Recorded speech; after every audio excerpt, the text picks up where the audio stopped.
back, man. We are back. Still setting everything up right now, but man.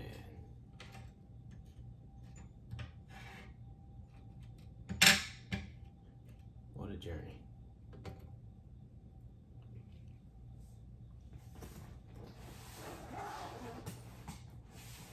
What a journey.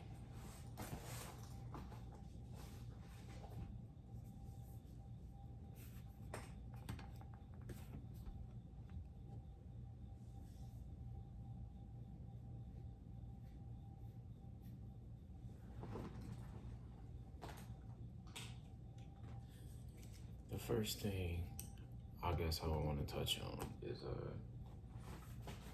privacy.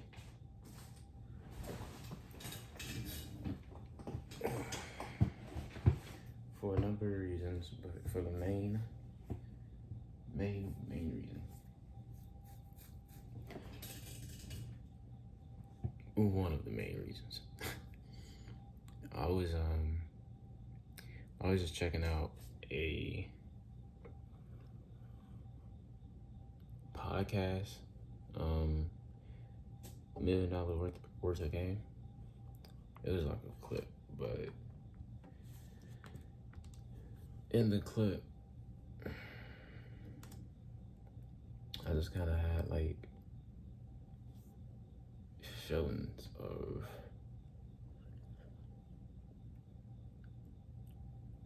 privacy.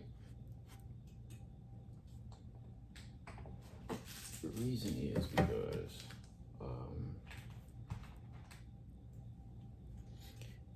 a lot of people don't know how to establish their privacy.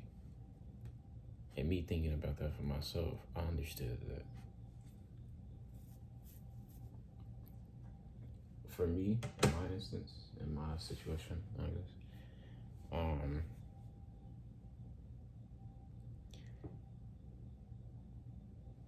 anywhere I go, of course, it's photographed, or I don't even want to say everywhere. A lot of places I go, of course, it's photographed or recorded in some way. But I've learned to kind of condition my fans to trying to restrain themselves a little bit. I understand the situation. You know, you're seeing a person that looks like you, maybe in a sense of just being a human, you know, achieve so much success in their lives that you're just so happy for them and you support them so much and you just can't contain yourselves when you see them because they work so much and now they're just so far from you, out of your reach. It's a natural thing to be happy to see somebody that you support.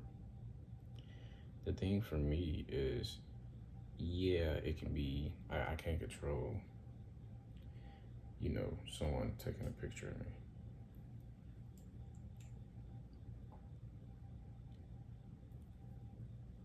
So I just ask, and luckily I'm respected enough to ask people to just not post it, you know? If you want to talk about it, cool, you know, just keep it word of mouth. Not necessarily in a sense of the internet. Word of mouth travels slower, you know? And people are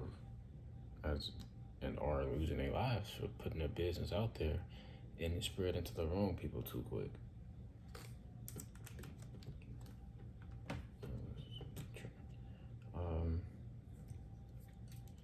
So that's what I've established, you know, and that's what people do. Because, you know, I have people to monitor that type of stuff for me so I can understand how to move and if I need to take certain extra precautions to secure myself and my family while we're out in public or just private. So I know that my fans they're respecting that for me. And another thing as well I kind of had to step out of my shell a little because I had like a little leeway. If this is something I'm asking you to do, just try to control yourself a little bit to not post whatever picture you take of me while I'm out in public. The least that I can do is try to maintain some kind of communication. I respond to a lot of my fans. We have a really, really strong, relationship that I'm grateful for. But that's just what I did for me. I've never really been the type of person to just ask, and never give somebody something. So that's how that made sense to me. And like I say, all of these things I was in play, and for me, it's shown to be beneficial. So I would say, excuse me, inside out shorts. So my pocket is in my pants and my shorts. But anywho, that's how that just made sense to me. I'm not saying everybody does it, but understand when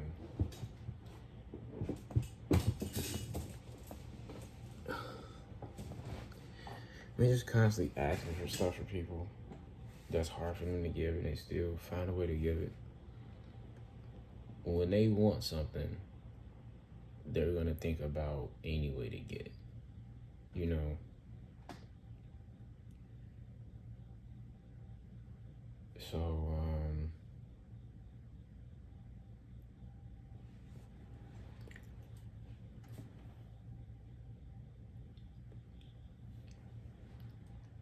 So yeah, that's just how I handled that for myself. And like I say, it seems to be working. And that way I could post more about myself and it'd be respected in my privacy, but I still have a large grip on what I'm not posting. But I mean, not even posting, but just revealing about myself through my content, my art. So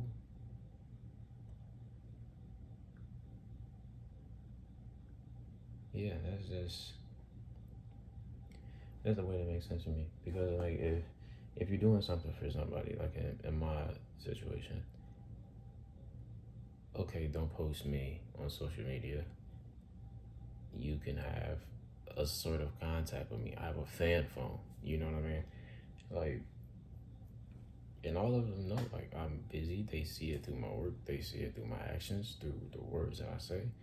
I tell them I'm busy. I can't get to this phone a lot. It's not something I'm just giving them and just completely neglect it at all. I have the social medias on that account. The few that I have, those I use those mainly for like promotion, but I reckon and behind the scenes stuff. But that and just the contact of people that I help, and a sense of what my art and content does for them, and in more ways. But that's my fan phone, and I have work phones and etc. Family phones. And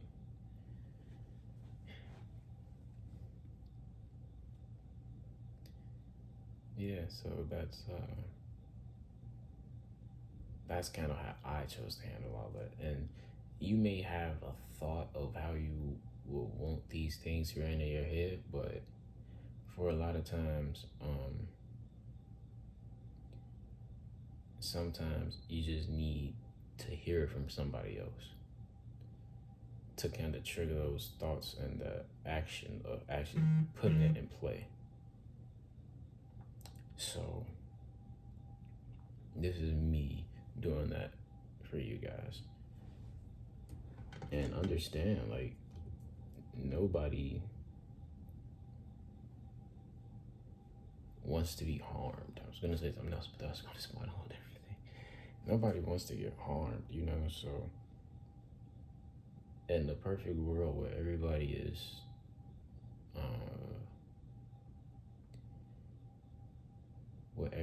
is doing these things of protecting their privacy and understanding you don't have to post everything on social media because there's no point of it.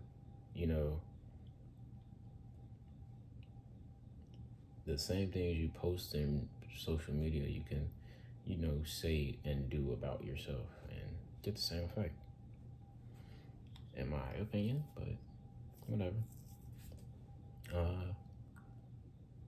So yeah, in a perfect world, if everybody is doing this, then there's no need for social media outside of promotion and outside of everything but that. Just a little side stuff. There's no need for your private life on your social media anymore. It's called social media, not private media. But yeah, it just everybody respecting that, then that's just nobody will have to be getting harmed in those situations. But yeah, little updates. I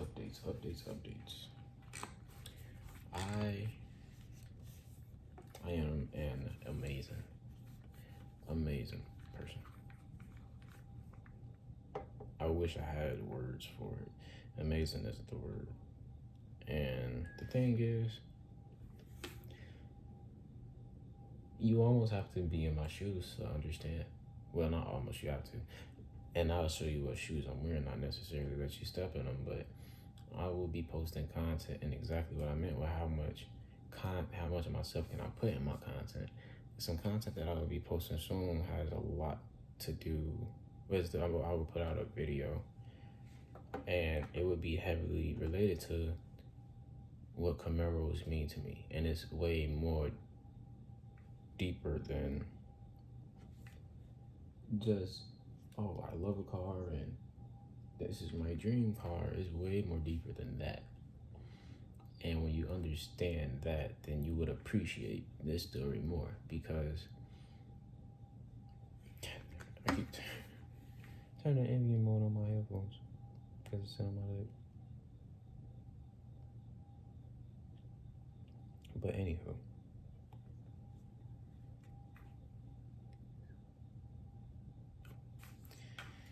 yeah, I would just have to post that video for you to fully understand this story. Understanding what I've symbolized Camaros to me, for me.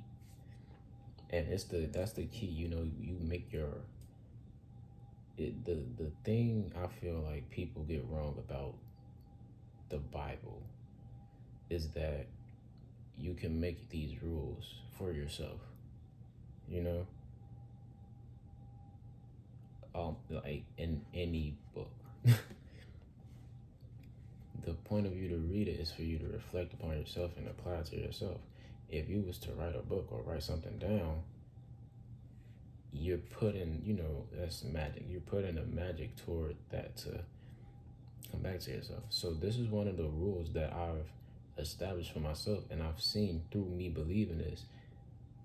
There's no such thing as right or wrong. I mean, real or fake, when you can believe in something that's not real and it becomes real. Meaning, the fact that I've symbolized what Camaros mean to me and now seeing it, that belief come to life, or those set of rules come to life. Understanding that for myself, it's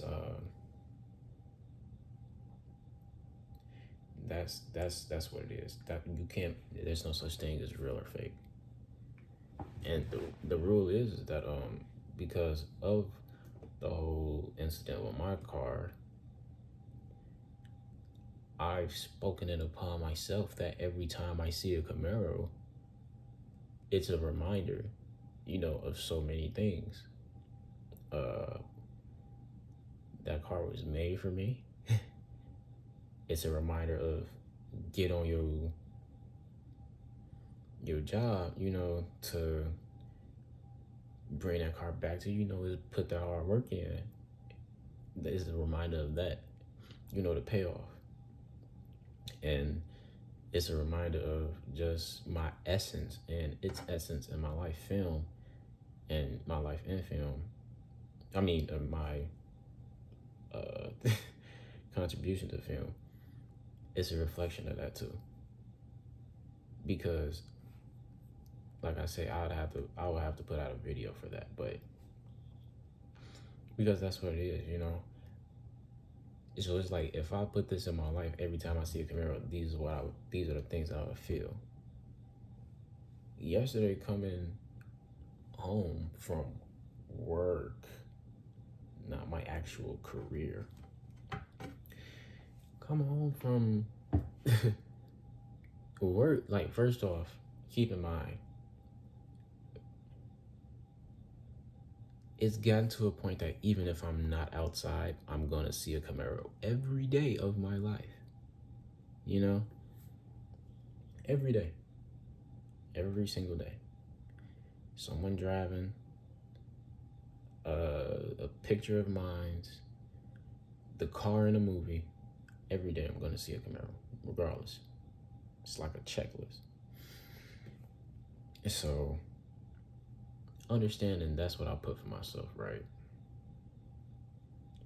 Yesterday on my home work, I didn't see not only one or two or three or four, but 5 Camaros yesterday.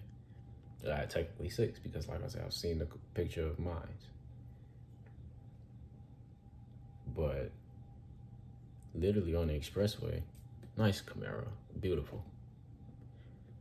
Yellow, and as I'm on the expressway, it was in the ongoing lane coming my direction. I see the Camaro. I appreciate it. I continue to drive. Another car catches my attention not even a second later. Distant apart. These cars probably were not driving together. Decent amount of distance apart, and I see the exact same car. Hopefully, that was a different person driving, but I see the exact same car. Maybe 4 seconds later, I see maybe a 2010, 2011, red black stripes. Minutes later,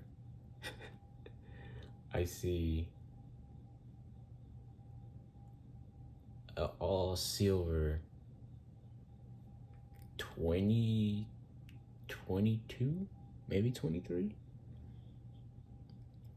all silver, ongoing lane. Maybe a minute later, intersection 22, 23, all white. Same year, whatever the other silver one was, but all white. And it's like, it's not about it being true for anybody else. Of course, it would probably translate to something else, especially if there are people in your life that don't understand. It would probably just translate to things like, oh, I guess a lot of people driving Camaros are out today. But understanding that this is what I've established for myself and this is how it means for me to see it, it's a different thing.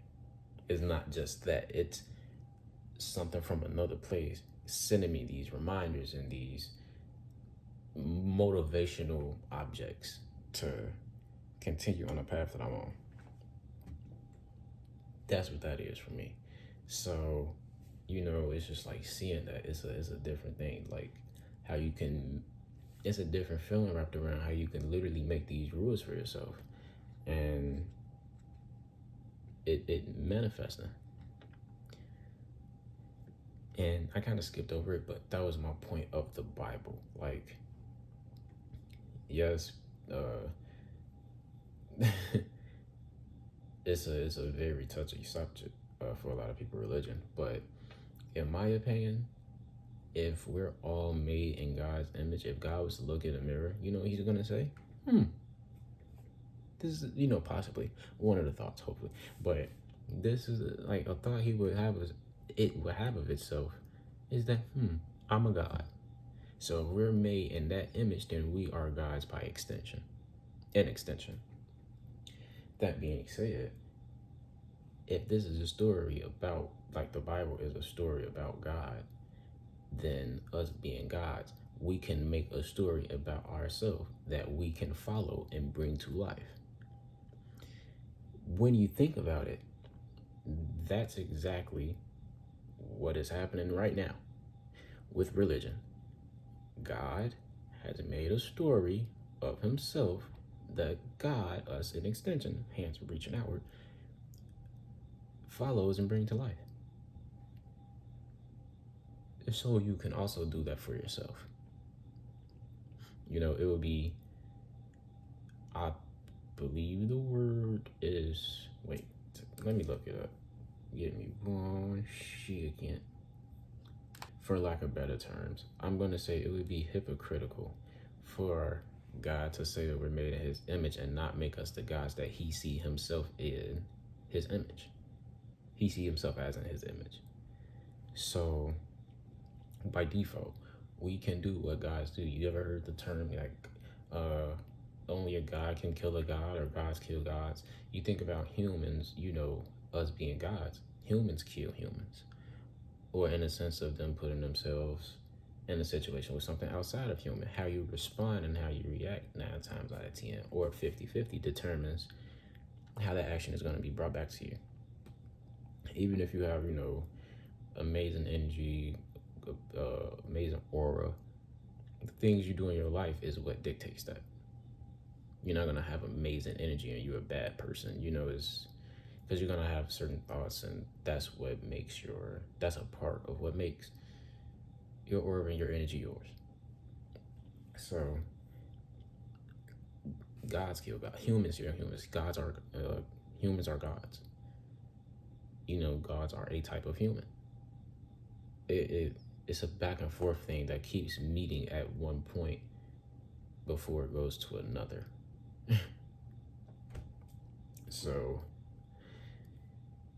yeah, me understanding that for myself, that I am a God and I'm an extension of God, and I've made these rules for my life and I believed in them and I brought them to life and I've seen it happen for myself, that's a different type of, you know what I'm saying? You dig? I understand what the things my life aspire to, because it's what I see for myself. It's what I believe to myself. It's what I bring to my life. Do that for yourself as well. Of course, I would love for people, well, it doesn't matter if people believe in me or not, because all it takes is one person. And I'm ranting, but to curveball it a little bit, that's why people have alter egos and, multiple personalities, because when it all boils down to a stemming idea or rooted idea, it comes from something. So just say, for instance, if I had multiple personality disorder, me, myself, and I had another personality living in my head that I was aware of, I can take this other personality and believe in the things that my original personality can too, and boom, that's two people. That's why some people look at that as a superpower, because you have control over literally more than one person, these personalities in your head that register themselves as separate people. You have the power to make someone believe in yourself, almost, unrestrictingly. So it's a lot, but that's how those things kind of go hand in hand, and everything is connected. How those two far apart things are connected. And if you believe in it or not, I just want to throw the information and advice out to the people that have these thoughts in their head but don't know how to translate it because they need it to be heard from someone else. You can make your life the way you want to make it if you believe that you can do it. Period. You know, it's about your imagination, it's about your belief, it's about literally the kid in you, the childhood in you. That's where those things really strive. Your imagination and what you believed as a child, no matter what anybody told you. It's about coming into contact with your inner child and being in touch with your masculine and feminine. Because when you are, then there's no restriction in what you do. Not a man, oh, I'm not going to wash the dishes because I'm a man and that's a woman's job. There would be no restrictions in that. There would be no restriction in a woman working because there's no there's no only being feminine to where you're thinking like, oh, I shouldn't have to go to work because that's a man thing to do, or that's a man's thing to do. Now, don't get me wrong, you can structure your life that way, but it should not be only centered around that. Like, not working as a woman means, taking sort of a backseat approach to a lot of things. Meaning, or an example, just doing nothing, like washing dishes is a form of work. It's work to upkeep your house and your, household. So it's like there's no such thing as, well, a very thin line between a woman not working and still getting some type of work done. So the fact that it's still being done, it shows that you're in your masculine a little bit, but you just don't register it enough to put more energy towards it to where that ball is really spinning to where you're in your masculine and in your feminine at the same time. Because when you have that, the continuity of those things pushing against each other, just creating a rolling ball effect, one affecting the other, that's when you become unrestricted in action. And doing that is when you become in touch with your childhood, because kids are unrestricted in action because when they do things, it's just pushed off as, oh, he's a kid, he doesn't know any better. Well, not he, sorry. It's a kid, it doesn't know any better. Sound like I'm projecting, but no. That's what that is. You just unrestricted in action because you're assumed to not know any better. When in all reality, kids are the ones that know more, not better. It's a better and worse thing, I guess, because you're at a point where you remember so much of your past lives and you see so many things for this life that it can become jumbled up. And it comes chaotic through it, being a child, and it doesn't make sense because children hardly know how to perfectly articulate themselves to get their exact thought across. And that's the thing, it's just the unrestricted action that people should, in my opinion, come into contact again with. If everybody is doing these things and everybody is working for themselves in a perfect world, then what is slavery? What is even mental slavery? In the sense of, I have to go to work because I have to pay these bills because I have to, and just that negative rolling ball effect. If everybody knew how to, the thing about even Black History Month, and I guess I'll talk about this in another story if I remember, but Black History Month, you're reminded once a month out of 12 months in a year that Black people have invented and learned incredible things.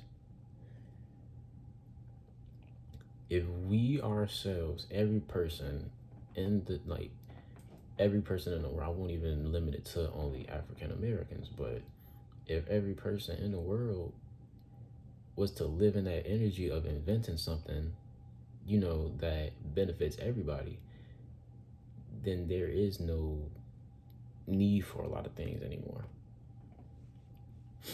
You know, if you're at home, even as a YouTuber, you know, they're in their bag as well. Even as a YouTuber, if you're at home and you're just creating content from the comfort of your home, and you don't have to really leave to make money or work for somebody else to make money, that's a power. You know, that's Black history. You know, you're stepping in your power enough to understand that you don't have to leave or just overextend yourself for somebody else's company. You can do it yourself and it pay back. So that's why I wanted to jump on here and say, you know, it's a what you believe in. And everybody knows that, but sometimes you need to hear that from somebody else's words. It's what you believe in.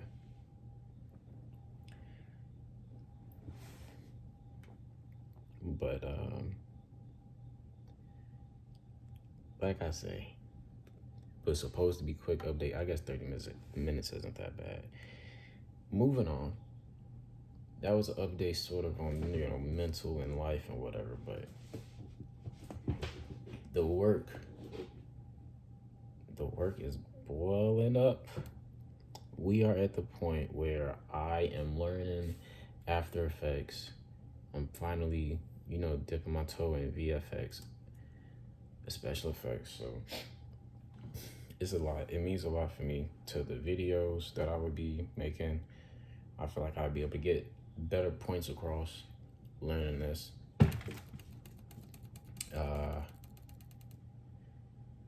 You know, even with the movies, you know, I feel like it's a different thing that I could apply and work on that would be extremely beneficial. So that's somewhat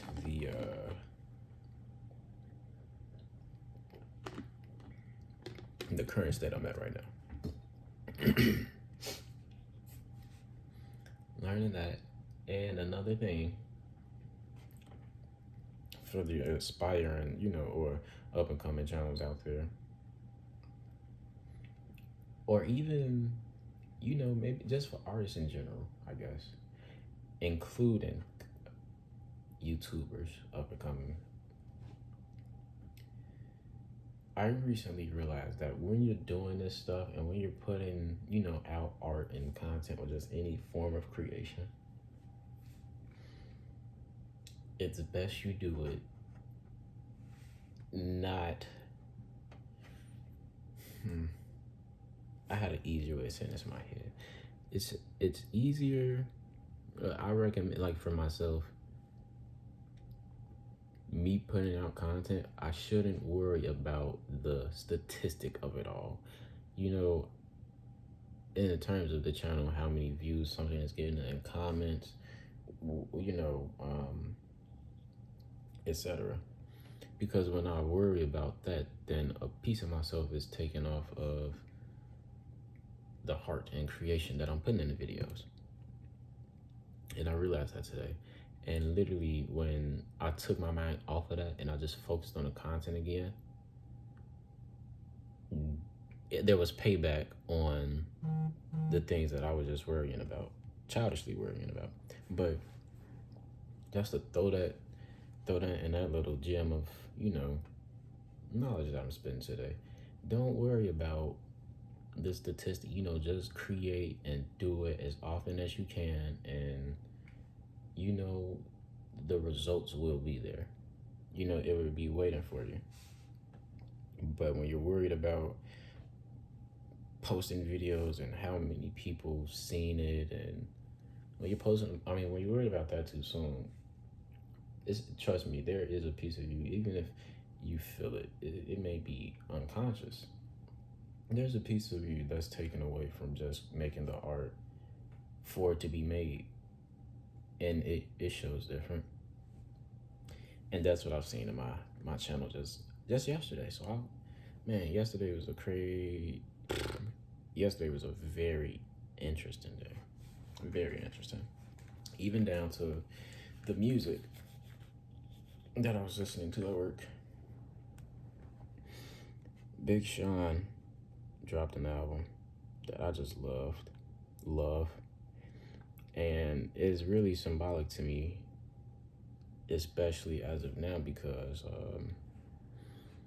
you know, my life changed when I met the person that I'm with now, same as theirs.